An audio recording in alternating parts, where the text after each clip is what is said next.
so the more also do God unto the enemies of David, if I leave of all that pertain to him by morning light any that pisseth against the wall. That phrase there is supposed to be derogatory. David is livid at this point. And this statement here where he says that he will not leave unto him any that pisseth against the wall. We hear God use this very phrase many times in contending with people who have gone astray from following after him. It's a statement that says this is a worthless piece of trash and we're going to destroy this man because he's not good for anything else, apparently. David is absolutely outraged by Nabal's reaction. And it seems over the top at first. Because all he's done is he's said, well, I don't recognize this David, and I'm not going to give him anything of mine. And it seems like such an overreaction to such a thing, but there's more to this than just Nabal's refusal. It's the way Nabal refuses David that really sets him off. Nabal uses this little tactic where he pretends not to know who David is, where he pretends to call David a nobody. In verse 10, and Nabal answered David's servants and said, who is David? And who is the son of Jesse? And in verse 11, he asked the question, shall I take my bread and my water and my flesh that I've killed for my shearers, excuse me, and give it unto men whom I know not whence they be? So at first glance, it sounds like Nabal's calling this man a nobody. I don't know who you are. You're not important to me. But there's a little phrase in there, in between, that really sets David off. The second part of verse 10, Nabal says, there be many servants nowadays that break away every man from his master.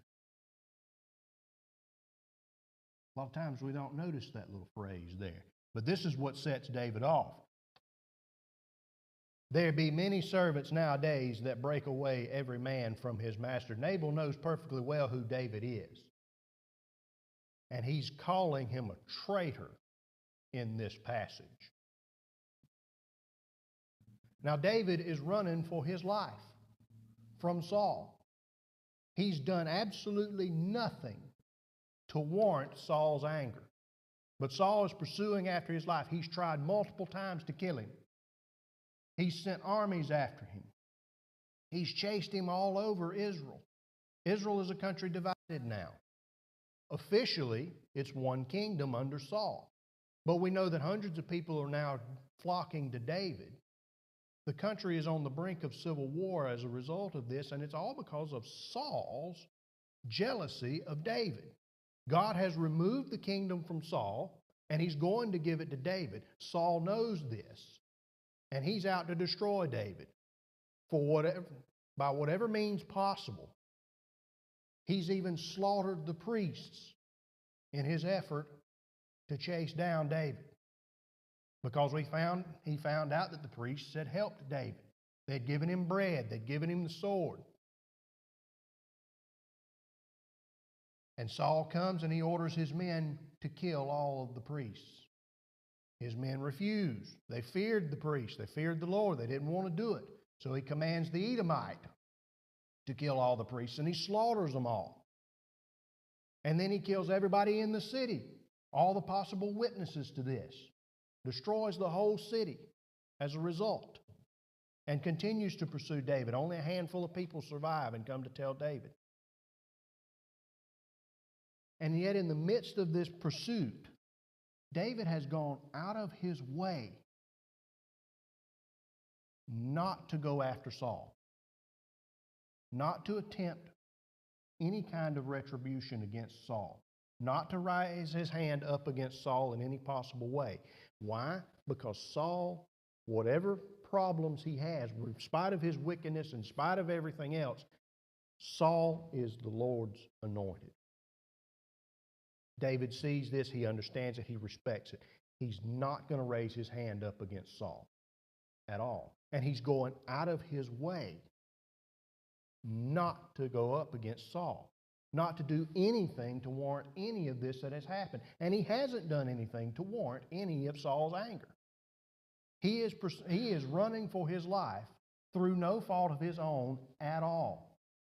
Not only is he running for his life, not only has he spared Saul once in the cave, but we also learn a few chapters earlier in chapter 23. This is while David is on the run. This is immediately after Saul has murdered the priests. It says, "Then they told David, saying, Behold, the Philistines fight against Keilah, and they rob the threshing floors. Therefore David inquired of the Lord, saying, Shall I go and smite these Philistines? And the Lord said unto David, Go and smite the Philistines and save Keilah. And David's men said unto him, Behold, we be afraid here in Judah. How much more then if we come to Keilah against the armies of the Philistines? And David inquired of the Lord yet again. And the Lord answered him and said, Arise, go down to Keilah, for I will deliver the Philistines into thine hand. So David and his men went to Keilah and fought with the Philistines and brought away their cattle and smote them with a great slaughter. So David saved the inhabitants of Keilah." Now this is an Israelite city. This is a part of Saul's kingdom. David is still a captain in Saul's army. It's his job to help protect Israel.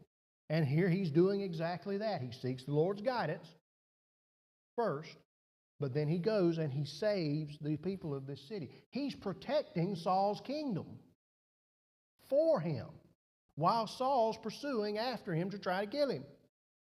David is still doing his job. He's still defending Saul and Saul's property, Saul's kingdom. He's doing the same thing for Nabal over here living in the wilderness. Nabal's men hear Nabal's answer.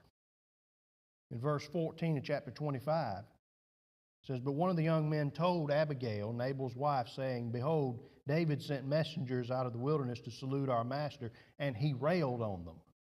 Said, But the men were very good unto us, and we were not hurt, neither missed we anything, as long as we were conversant with them when we were in the fields. In verse 16, they were a wall unto us, both by night and day, while we were with them keeping the sheep." David's men have been here protecting Nabal's property from the Philistines and from anybody else who would try to rob them. Exactly what he's been doing for Saul as Saul's been trying to kill him. This is what David's talking about when he says, "Surely in vain have I kept all that this fellow hath in the wilderness, so that nothing was missed of all that pertained unto him." Nabal has become, in a manner of speaking, a reflection of Saul himself. Nabal's launched an attack on David for no reason, even though David has done absolutely nothing to him. And this attack comes in the form of accusing David in the midst of all of the things that Saul has done, in the midst of all of Saul's evil. Nabal comes and presents this attack in the form of accusing David of being the traitor. There are many who have fell away from their master, he says. You are a traitor.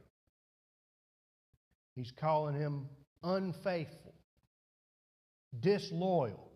He's calling him an insurrectionist, if you will.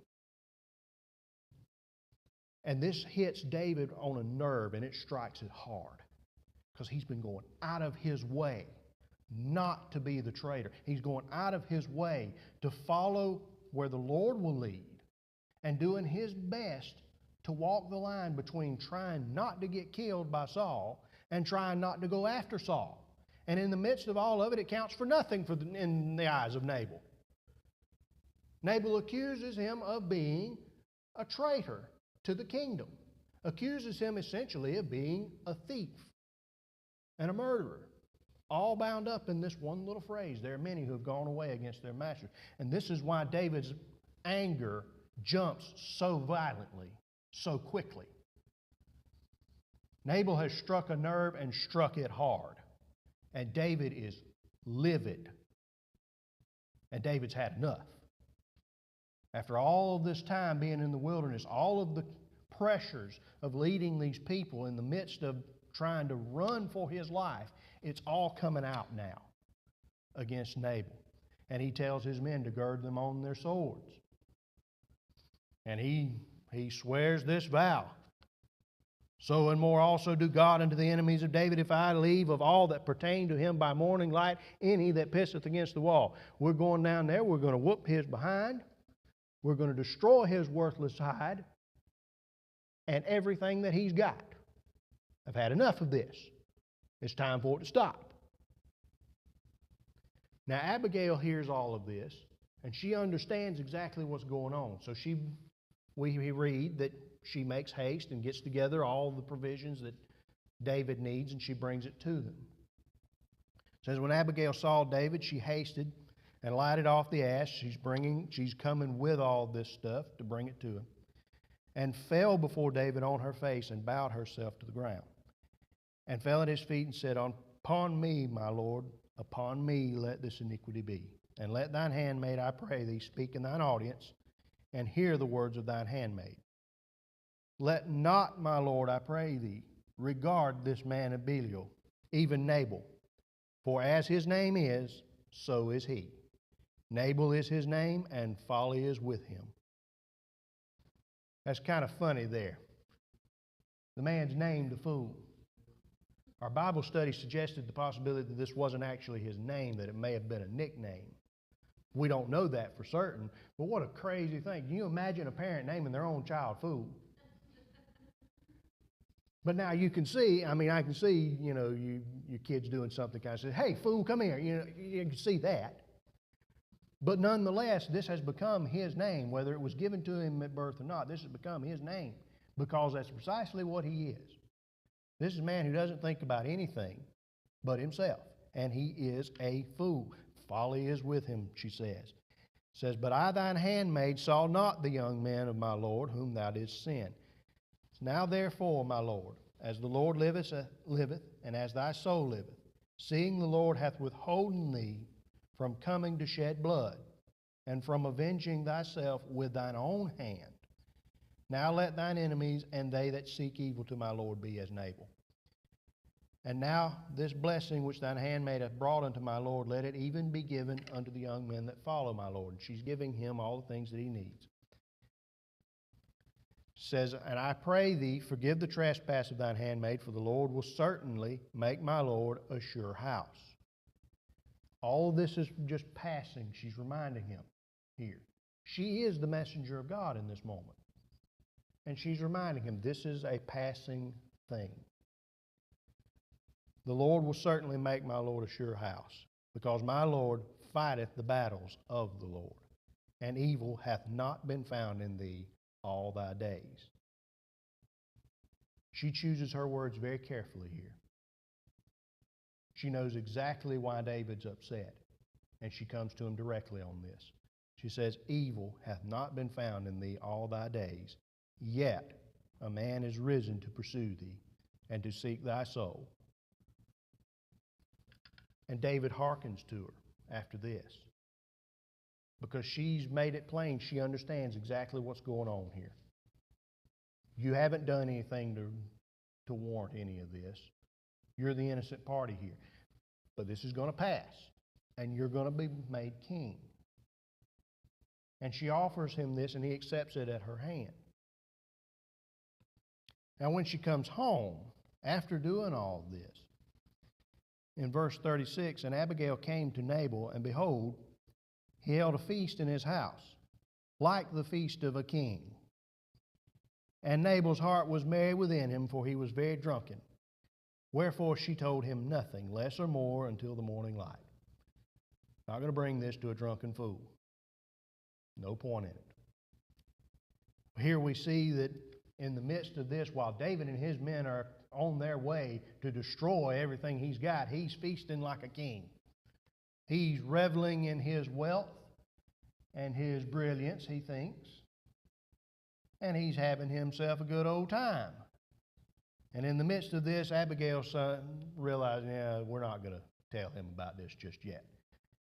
And in verse 37, but it came to pass in the morning when the wine was gone out of Nabal, and his wife had told him these things, that his heart died within him, and he became as a stone.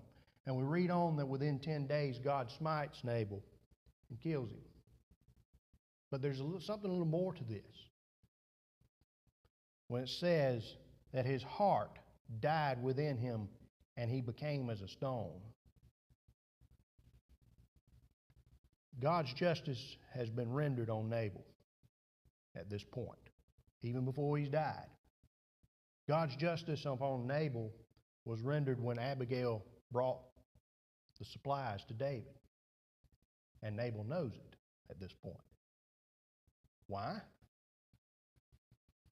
Nabal's accused David of being a traitor. He's accused him of treason against Saul. Saul's in pursuit of him, trying to kill him. He's killed everybody who's gotten his way. And now, Nabal's goods and food and supplies have gone to David, Saul's enemy. Even though Nabal wasn't the one who consented to it, that doesn't matter. At this point, Nabal's life is forfeit because now Nabal has become the enemy of the state through no fault of his own, through no actions against Saul. Nonetheless, Nabal is now the enemy of Saul, and he knows that if Saul finds this out, his life is gone. He's surrounded by enemies. And the one man who might have protected him from Saul, he's just now made an enemy. Nabal's folly has been brought back on his own head. Now he's the one standing in the position of being chased after by somebody that he was loyal to all this time. By somebody that he didn't do anything to harm or wrong in any way. Now he's the one who has to face that man's wrath. Jesus warned his disciples in Matthew chapter 7, verses 1 and 2 says, "Judge not, that ye be not judged." And in verse 2, "For with what judgment ye judge, ye shall be judged. And with what measure ye mete, it shall be measured to you again." Nabal's judged David, judged him wrongly, judged him falsely. Now that judgment's coming back on Nabal's head. Now Nabal stands in the position that David was in. That is God's justice. God brings upon us those things. If we are doing something wrong, if we're misjudging somebody, God's going to bring it to our attention in some way.